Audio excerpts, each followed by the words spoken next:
Tuhan firman-Mu ajaib, kekal meski gunung menghilang. Tiada huruf yang gagal, tak terpatahkan siasat. Hidup seperti-Mu ya Allah, lebih dari emas. Aku bersaksi kitab-Mu, kitab yang suci. Mendengarkan firman-Mu, hibur hati yang luka. Terangilah langkahku kemanapun ku pergi. Biarkanlah firman-Mu berkuasa atasku. Ubahkanku, bebaskanku, ku mau menyenangkan-Mu. Tuhan firman-Mu ajaib, kekal meski dunia. Ubah dan bebaskan aku, mau menyenangkan-Mu.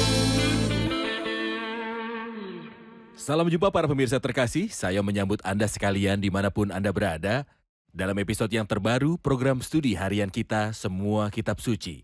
Kita masih mempelajari Kitab Ulangan, Kitab Musa yang kelima dan juga Kitab kelima dalam Perjanjian Lama. Kita telah mencapai pasal 30 dan pasal 31.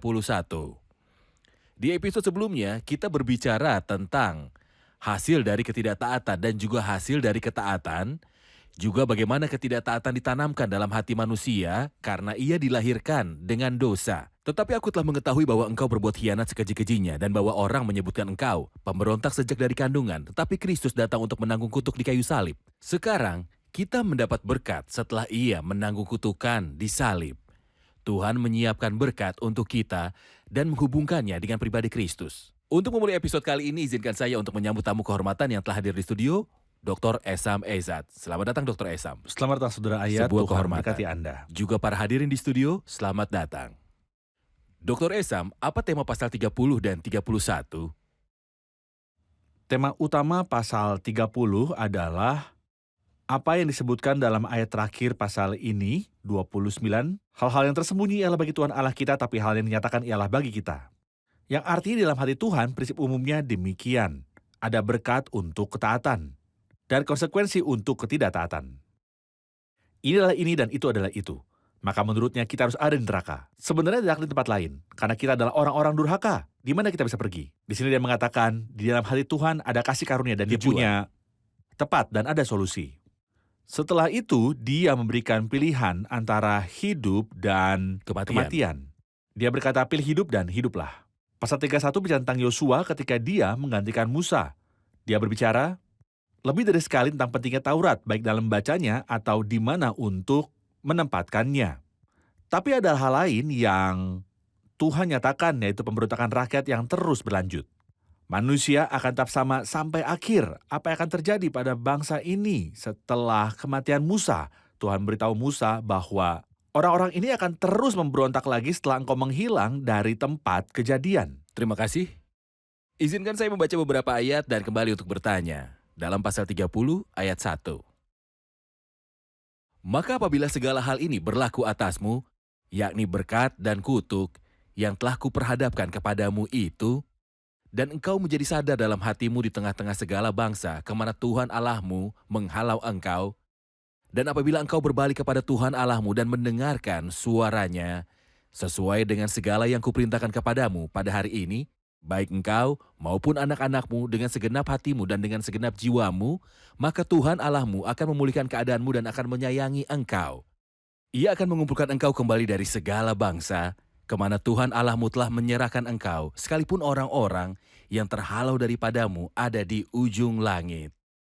Dari sana pun Tuhan Allahmu akan mengumpulkan engkau kembali, dan dari sana pun ia akan mengambil engkau. Tuhan Allahmu akan membawa engkau masuk ke negeri yang sudah dimiliki nenek moyangmu, dan engkau pun akan memilikinya pula. Ia akan berbuat baik padamu, dan membuat engkau lebih banyak melebihi nenek moyangmu. Dan Tuhan Allahmu akan menyunat hatimu, dan hati keturunanmu, sehingga engkau mengasihi Tuhan Allahmu dengan segenap hatimu dan dengan segenap jiwamu, supaya engkau hidup. Tuhan Allahmu akan menjatuhkan segala sumpah serapah itu kepada musuhmu dan pembencimu yang telah mengejar engkau. Engkau akan mendengarkan kembali suara Tuhan, dan melakukan segala perintahnya yang kusampaikan kepadamu pada hari ini. Tuhan Allahmu akan melimpahi engkau dengan kebaikan dalam segala pekerjaanmu, dalam buah kandunganmu, dalam hasil ternakmu, dan dalam hasil bumimu, sebab Tuhan Allahmu akan bergirang kembali karena engkau dalam keberuntunganmu, seperti ia bergirang karena nenek moyangmu dahulu. Apabila engkau mendengarkan suara Tuhan Allahmu dengan berpegang pada perintah dan ketetapannya yang tertulis dalam kitab Taurat ini, dan apabila engkau berbalik kepada Tuhan Allahmu dengan segenap hatimu dan dengan segenap jiwamu. Janji yang indah. Benar. Semua dirangkum jadi jika mereka bertobat dari ketidaktaatan mereka dan pergi jauh dari Tuhan, Tuhan akan membawa mereka kembali. Sejarah menceritakan bahwa mereka ditawan karena ketidaktaatan mereka. Mohon ingatkan apa yang Tuhan lakukan. Alkitab mengatakan bahwa mereka sekarang tersebar setelah penyaliban. Apa yang Tuhan lakukan pada mereka di masa depan? Benar. Cara Tuhan dengan mereka pada umumnya adalah cara yang sama. Dengan caranya berurusan dengan semua manusia. Begitulah cara manusia bertindak, tapi bagaimana reaksi Tuhan ketika hal seperti itu terjadi pada manusia? Dia berkata, maka apabila segala hal ini berlaku atasmu, semua hal ini berkat dan kutukan. Apakah artinya ini? Artinya Anda lihat dan alami, ada hari-hari di mana Anda patuh dan melihat kebaikan yang Anda terima. Pada hari-hari lain ketika Anda sangat memberontak, Anda telah melihat apa yang menyebabkan ketidaktaatan kamu. Anda telah melihat bahwa Tuhan tulus dalam apa yang Dia katakan. Anda harus tahu hal lainnya. Hari di mana Anda akan bertobat, dan Anda akan menyaksikannya. Di antara semua bangsa kemana Tuhan Allahmu membawamu dan engkau ditawan dan jauh. Dan engkau kembali kepada Tuhan Allahmu dan mendengarkan suaranya menurut semua yang aku perintahkan kepadamu hari ini. Engkau dan anak-anakmu dengan segenap hatimu. Lihat apa yang akan terjadi padamu. Ia akan mengumpulkan engkau kembali dari segala bangsa. Kemana Tuhan Allahmu telah menyerahkan engkau, bahkan jika Anda ada di titik terjauh di dunia, ya karena ketidaktaatan, Anda dikirim ke ujung dunia. Tapi Tuhan memiliki kasih karunia, Dia siap membawa Anda kembali, dan inilah anugerah yang ditawarkan di sini bahwa Tuhan dengan rahmat yang tak terbatas, bahkan jika tidak ada harapan karena ketidaktaatan kita, jangan khawatir, ada kasih karunia, pintu yang terbuka. Kemudian Tuhan Allahmu akan bawamu ke negeri yang dimiliki oleh nenek moyangmu dan kamu akan memilikinya, dan Dia akan berbuat baik kepadamu. Dan menggandakanmu lebih dari nenek moyangmu. Maksudku, lihatlah hati Tuhan. Dia akan melakukannya denganmu, lebih dari yang Dia lakukan dengan bapamu. Ada hal yang indah di ayat 6, saya percaya itu penting, ini tentang prinsip kasih karunia. Dan Tuhan Allahmu akan menyunat hatimu dan hati keturunanmu, sehingga engkau mengasihi Tuhan Allahmu dengan segenap hatimu dan dengan segenap jiwamu, supaya engkau hidup. Kata-kata mengasihi dan mendengar diulang berkali-kali. Bagaimana saya bisa melakukan hal ini? Tuhan ingin melihat tanda dari pelayanan yang saleh dan Dia bekerja di dalam hati. Apakah maksudmu pertobatan? Maksud saya, pertobatan memiliki kerinduan pada Tuhan di dalam hati. Izinkan Itu saya mengarah berbicara pada tentang pertobatan. fakta bahwa orang-orang ini sekarang tersebar di 4 penjuru bumi. Mereka tidak berada di tanah mereka. Seperti yang tertulis di sini. Tetapi orang-orang ini akan dipulihkan di masa depan. Atas Benar. dasar apa mereka akan dipulihkan di masa depan? Terhadap berkat, Tuhan tidak akan meninggalkan mereka. Oke. Kesabaran Tuhan tidak akan berakhir terhadap orang-orang ini. Mereka akan Tapi terus apakah mereka tidak memberontak. akan diminta untuk bertobat sambil meratap di hari penebusan dosa? Jadi Pertobatan mereka akan bertobat dari dosa diperlukan. mereka. Pertobatan pada tahap ini adalah karena pekerjaan ilahi, Itukah sunat hati? sunat hati. Ya. Pekerjaan ilahi ini yaitu penyunatan hati. Akan membawa pertobatan yang layak dan akan membawa hati pada kerinduan yang tepat dengan cara yang benar. Sejarah mereka penuh dengan kejatuhan dan kegagalan, tapi pada akhirnya Tuhan akan menang. Karena Dia akan bekerja di dalam hati mereka. Dan Tuhan Allahmu akan menyunat hatimu sehingga engkau mengasihi Tuhan Allahmu. Engkau akan mendengarkan kembali suara Tuhan dan melakukan. Ayat 8, segala perintahnya yang kusampaikan kepadamu pada hari ini, dan setiap kali Dia menyajikan berkat khusus, di sana Ia akan berbuat baik kepadamu dan buat engkau banyak melebihi nenek moyangmu.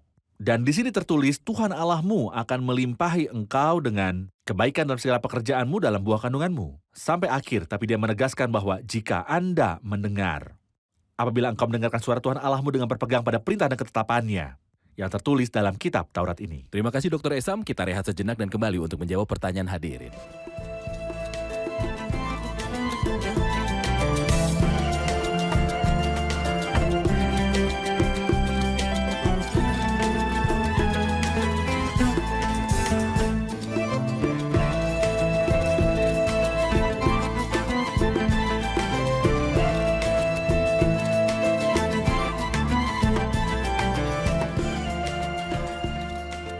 Dalam ayat 11 pasal 30, sebab perintah yang kusampaikan kepadamu hari ini tidaklah terlalu sukar, tidak terlalu jauh, tidak di langit tempatnya sehingga engkau berkata siapakah yang akan naik ke langit, memperdengarkannya, supaya kita melakukannya.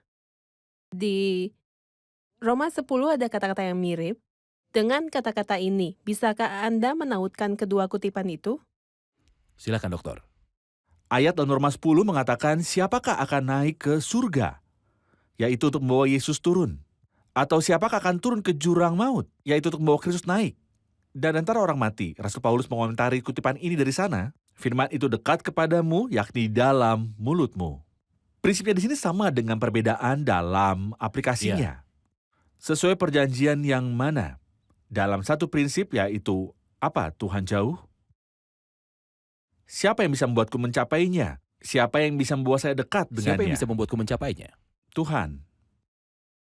Dia menggambar-gambar dewa yang jauh dan di sini dia mengucapkan kata-kata yang sama. Bukanlah di surga, dalam aturan. Sebab berita ini kusampaikan kepadamu pada hari ini tidaklah terlalu sukar bagimu dan tidak pula terlalu jauh. Tidak di langit tempatnya sehingga engkau berkata, siapakah yang akan naik ke langit untuk mengambilnya bagi kita dan memperdengarkannya kepada kita. Itu berarti bahwa Tuhan membawa firman-Nya kepada kita. Saya membayangkan bahwa Tuhan itu jauh. Tapi Tuhan memberitahu saya firman itu dekat kepadamu. Setan suka menanamkan pemikiran ini ke dalam pikiran manusia, bahwa Tuhan itu jauh. Firman itu dekat kepadamu, yakni di dalam mulutmu dan di dalam hatimu. Lihat sejauh mana ia diberitakan di mana-mana. Jadi gagasan yang mengatakan bahwa Tuhan itu jauh adalah karena dosa.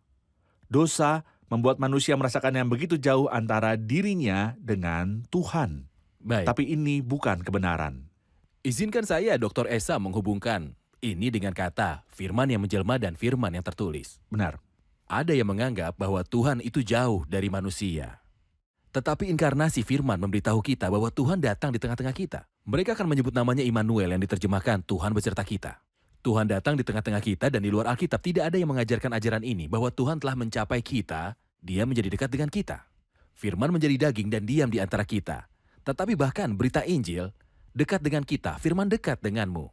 Apa yang akan Anda katakan kepada mereka yang masih berpikir sampai sekarang bahwa Tuhan itu jauh dan sedang berusaha untuk mencapainya, dan masih memberi korban dan mengatakan bahwa ada jarak yang sangat jauh antara dia dan Tuhan? Mohon jelaskan.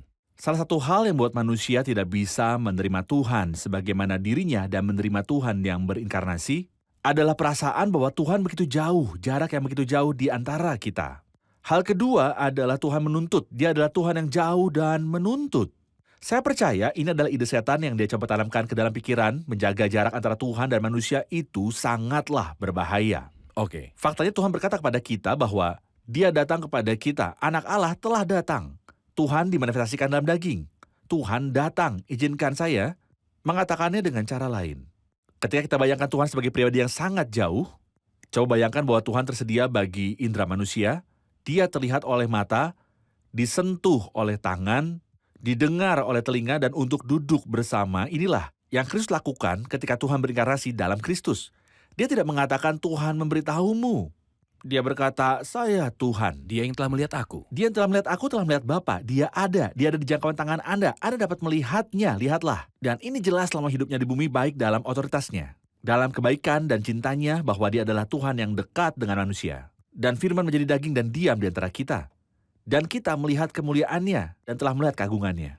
Keagungan sebagai anak tunggal Bapa, penuh kasih karunia dan kebenaran. Ya, dalam karakteristik ketuhanannya, Dia mulia dan luar biasa. Tetapi dalam keinginannya untuk mendekati kita, Kristus adalah bukti terbesar bahwa Tuhan ingin dekat dengan manusia. Terima kasih. Ayat dari 15 sampai akhir pasal 30 berbicara dalam dua cara, jalan hidup. Cara kematian, jalan kebaikan. Cara kejahatan. Apa yang akan manusia pilih? Pilihan alami manusia adalah sayangnya untuk kejahatan dan kematian. Itu benar-benar menyakitkan. Mengapa seseorang memilih kejahatan dan Itulah kematian? terjadi dengan orang-orang di masa lalu. Setiap kali Tuhan bawa mereka kembali lagi ke dalam dosa. Karena dosa yang melekat di hati manusia dan dia tidak akan merasakan kelemahannya atau kebutuhannya. Idenya adalah manusia memilih dosa terlebih dulu karena dia tidak bisa menolak kesenangannya. Kedua, dia tidak tahu betapa miskinnya dia dan betapa dia membutuhkan bantuan. Dia berpikir setiap saat dia akan melakukan apa yang dia bisa untuk menyenangkan Tuhan, tapi itu tidak berhasil. Dan setiap kali dia jatuh, dia berkata, itu karena manusia tidak sempurna. Benar, manusia tidak sempurna. Tapi ini tidak membenarkan pemisahan saya dari Tuhan. Jika saya menyadari ketidakberdayaan dan ketidaksempurnaan saya akan minta bantuan Tuhan untuk memasuki hidup saya agar saya dapat hidup dengan baik. Konsep manusia dan keinginannya mencegahnya memilih jalan kehidupan. Baik, terima kasih. Izinkan saya membaca pasal 31 ayat pertama sampai ayat ke-8 tentang kisah Yosua yang akan menggantikan Musa. Benar. Kemudian pergilah Musa lalu mengatakan segala perkataan ini kepada seluruh orang Israel. Berkatalah ia kepada mereka, "Aku sekarang berumur 120 tahun. Aku tidak dapat giat lagi. Dan Tuhan telah berfirman kepadaku, sungai Yordan ini tidak akan kau seberangi. Tuhan Allahmu, dialah yang akan menyeberang di depanmu. Dialah yang akan memunahkan bangsa-bangsa itu dari hadapanmu sehingga engkau dapat memiliki negeri mereka. Yosua, dialah yang akan menyeberang di depanmu seperti yang difirmankan Tuhan. Tuhan akan melakukan terhadap mereka seperti yang dilakukannya terhadap Sihon dan Og, raja-raja orang Amori, yang telah dipunahkannya itu dan terhadap negeri mereka. Tuhan akan menyerahkan mereka kepadamu dan haruslah kamu melakukan kepada mereka tepat seperti perintah yang kusampaikan kepadamu. Kuatkan dan teguhkanlah hatimu. Janganlah takut dan jangan gemetar karena mereka. Sebab Tuhan Allahmu, dialah yang akan berjalan menyertai engkau. Ia tidak akan membiarkan engkau dan tidak akan meninggalkan engkau." Lalu Musa memanggil Yosua dan berkata kepadanya di depan seluruh orang Israel, "Kuatkan dan teguhkanlah hatimu, sebab engkau akan masuk bersama-sama dengan bangsa ini ke negeri yang dijanjikan Tuhan dengan sumpah kepada nenek moyang mereka untuk memberikannya kepada mereka. Dan engkau akan memimpin mereka sampai mereka memilikinya. Sebab Tuhan, Dia sendiri akan berjalan di depanmu. Dia sendiri akan menyertai engkau dan tidak akan membiarkan engkau. Dia tidak akan meninggalkan engkau. Janganlah takut dan janganlah patah hati." Kata-kata menyentuh untuk Musa karena itu adalah kata-kata terakhirnya. Benar. Posisi Yosua berpengaruh karena dia ditugasi tugas yang sulit di mana dia akan memimpin orang-orang untuk masuk ke tanah dan mewarisinya untuk membuat mereka memiliki tanah itu. Apa yang Anda lihat dalam posisi transisi antara Musa dan Yosua? Akan ada akhir dari peran hukum. Tuhan memberitahu mereka bahwa ujian yang Anda lalui telah mengungkapkan bahwa Anda tidak memiliki kehidupan. Dan bahwa Anda pantas mendapat kutukan. Ini adalah hasil normal dari berada di bawah hukum. Siapa yang mewakili hukum? Musa. Jadi Musa harus menghilang pada saat ini. Dan Tuhan mulai lagi bekerja dengan engkau. Musa mendorong mereka untuk, dia berkata kepada mereka, dia mengatakan sebuah ekspresi yang disebutkan dalam Alkitab untuk menunjukkan bagaimana perasaannya. Ini seperti, dan apa yang telah menjadi tua dan usang telah dekat kepada kemusnahannya. Ini hal yang serupa terjadi pada Musa. Dan dia berkata kepada mereka, "Aku sekarang berumur 120 tahun. Aku tidak dapat giat lagi." Alkitab mengatakan tentang dia, di bagian lain, matanya belum kabur dan kekuatannya belum hilang. Tetapi dia Itulah perasaannya terhadap mengakui hukum. ketidakmampuannya karena dia mewakili hukum. Karena ia mewakili hukum, tepat. Tapi dia mengatakan, "Aku akan menghilang." Itu adalah hal yang indah. Musa menghilang, tapi Tuhan tidak. "Aku akan menghilang, tapi jangan takut, Tuhan bersamamu. Dia akan berjalan di depan engkau." Dia memberitahumu dua hal. Pertama, sebagaimana Tuhan telah berjalan denganmu, Dia akan terus berjalan denganmu. Benar. Hal kedua, Tuhan akan mengirimu orang lain yang akan bawamu masuk. Dia adalah Yosua yang akan buatmu masuk ke tanah dan akan berjalan di depanmu. Terima kasih, kita rehat sejenak dan kembali untuk menjawab pertanyaan hadirin.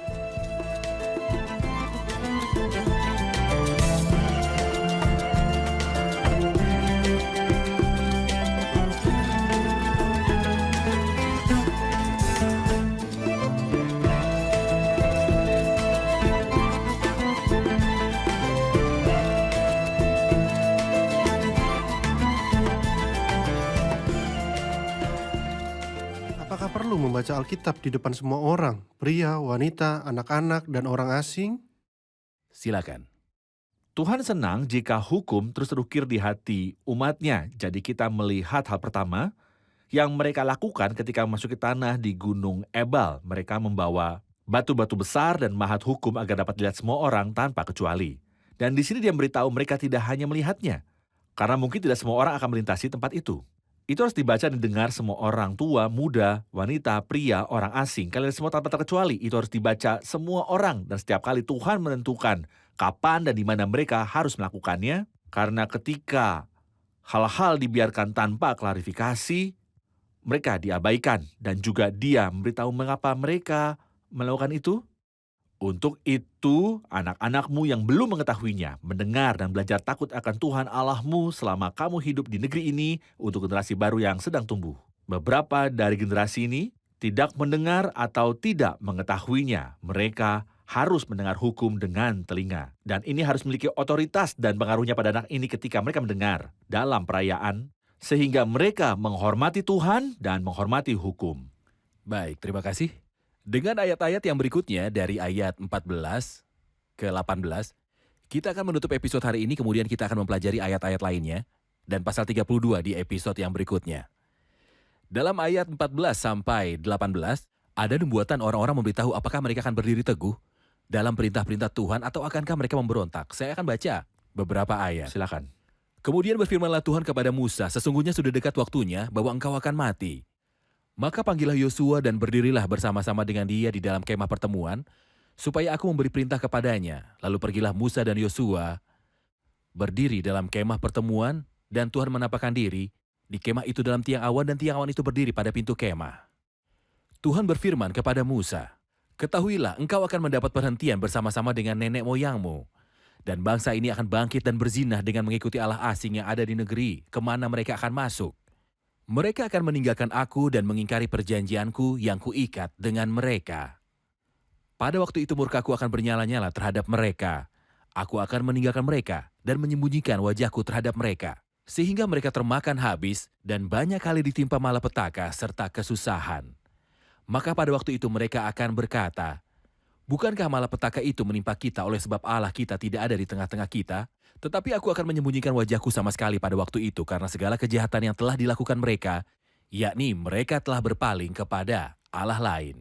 Ini benar-benar nubuat yang sulit. Benar. Dari Tuhan yang mengetahui segala sesuatu tentang apa yang akan terjadi di masa depan. Mohon Benar. komentar Anda. Kapan ini akan terjadi? Tuhan beritahu kita sesuatu yang indah di sini. Ketahuilah engkau akan mendapat perhentian bersama-sama dengan nenek moyangmu. Dan bangsa ini akan bangkit dan berjinah dengan mengikuti Allah asing yang ada di negeri kemana mereka akan masuk.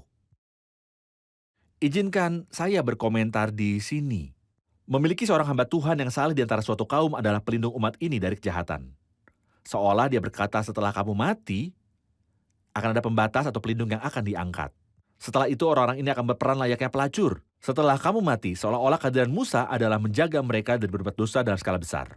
Pertanyaan berikut, apakah ini terjadi setelahnya? Aku akan meninggalkan mereka dan aku akan menyembunyikan wajahku dari mereka. Dan mereka akan musnah. Saya pikir kita ingat misalnya Yosua, Gideon, ketika malaikat Tuhan menampakkan diri kepadanya dan berkata, Tuhan bersamamu. Benar.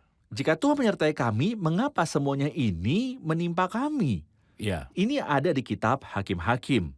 Lalu mengapa semua ini terjadi pada kita? Dan di mana semua keajaiban Tuhan?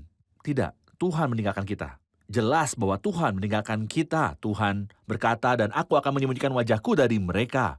Dan mereka akan dimakan. Mereka bilang, bukankah kejahatan ini menimpa kita karena Tuhan tidak di antara kita? Dan aku pasti akan menyembunyikan wajahku pada hari itu karena semua kejahatan yang telah mereka lakukan. Saya ingat kitab Esther. Dalam kitab Esther, nama Tuhan tidak disebutkan. Seolah-olah Tuhan malu menyatakan namanya pada umatnya. Dalam status buruk mereka, di mana mereka tidak kembali dari pembuangan kepada Tuhan menolak waktu untuk itu. memberikan Kepada namanya. orang-orang ini, tepat Benar. sekali. Ya, terima kasih. Kita sampai di akhir episode. Kita akan menyelesaikan pasal ini dan yang berikutnya pada episode yang berikutnya. Sekarang mari rangkum bersama para hadirin. Apa yang telah Anda pelajari?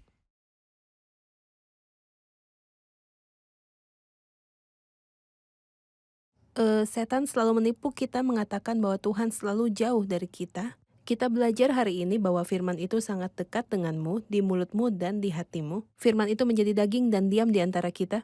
Kita tidak bisa menjangkau Tuhan selain Tuhan datang kepada kita untuk membuat kita dekat dengan dirinya. Saya belajar bahwa kembali kepada Tuhan dengan sepenuh hati itu akan membawa semua berkat yang disimpan bagi kita di dalam Tuhan tanpa halangan.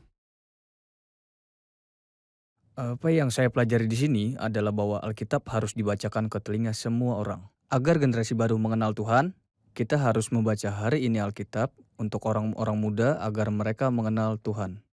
Terima kasih. Tuhan memberkati. Terima kasih Dr. Esam. Tuhan memberkati Anda. Terima kasih kembali, Tuhan berkati Anda, Saudara Ayat. Pemirsa terkasih, manusia mengira Tuhan itu jauh. Dia menghabiskan waktu lama berpikir seperti ini. Ia menganggap Tuhan sebagai Tuhan yang mengejar dan juga Tuhan yang menuntut. Tetapi wahyu ilahi dalam Alkitab mengatakan bahwa Tuhan dekat dengan kita. Kapan dia datang kepada kita? Firman menjadi daging dan diam di antara kita.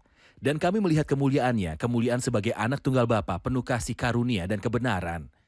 Siapakah Firman yang menjadi daging? Pada mulanya adalah Firman, dan Firman itu bersama Allah, dan Firman itu adalah Allah. Mengapa dia menggapai kita? Ia datang kepada kita karena kita tidak mampu. Dalam ketidakmampuan kita tidak bisa menyadari siapa Tuhan itu. Kita tidak bisa menjangkau Tuhan. Dia menjangkau kita. Ketika Kristus datang, namanya adalah Immanuel, yang diterjemahkan Tuhan beserta kita. Kristus adalah Allah yang dimanifestasikan dalam daging. Ia berjalan berkeliling sambil berbuat baik dan menyembuhkan semua orang yang dikuasai iblis. Tapi dia mati di salib. Dia mempersiapkan keselamatan besar dengan darahnya. Keselamatan itu ditawarkan kepada Anda, pemirsa terkasih. Berita Injil sudah dekat dengan Anda. Firman itu ada di dekat Anda, sementara Anda mendengar dan memperhatikan saya sekarang ini. Anda tidak diminta untuk melakukan perjalanan untuk diselamatkan, atau mengerahkan upaya untuk diselamatkan. Firman itu ada di dekat Anda. Buka hatimu untuk firman ini. Berita Injil. Barang siapa percaya kepada Anak, ia beroleh hidup yang kekal. Saya berharap bahwa Anda menerima Kristus sehingga Anda mendapatkan hidup. Pemirsa terkasih, sampai jumpa di episode selanjutnya. Tuhan menyertai.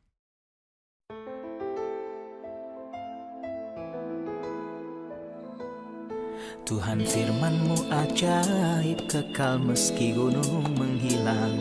Tiada huruf yang gagal, tak terpatahkan siasat.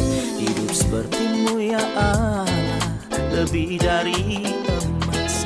Aku bersaksi kitab-Mu, kitab yang suci. Mendengarkan firman-Mu, hibur hati yang luka. Terangilah langkahku kemanapun ku pergi. Biarkanlah firman-Mu berkuasa atasku. Ubahkanku, bebaskanku, ku mau menyenangkan-Mu.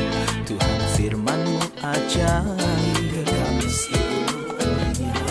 Ubah dan bebaskan aku.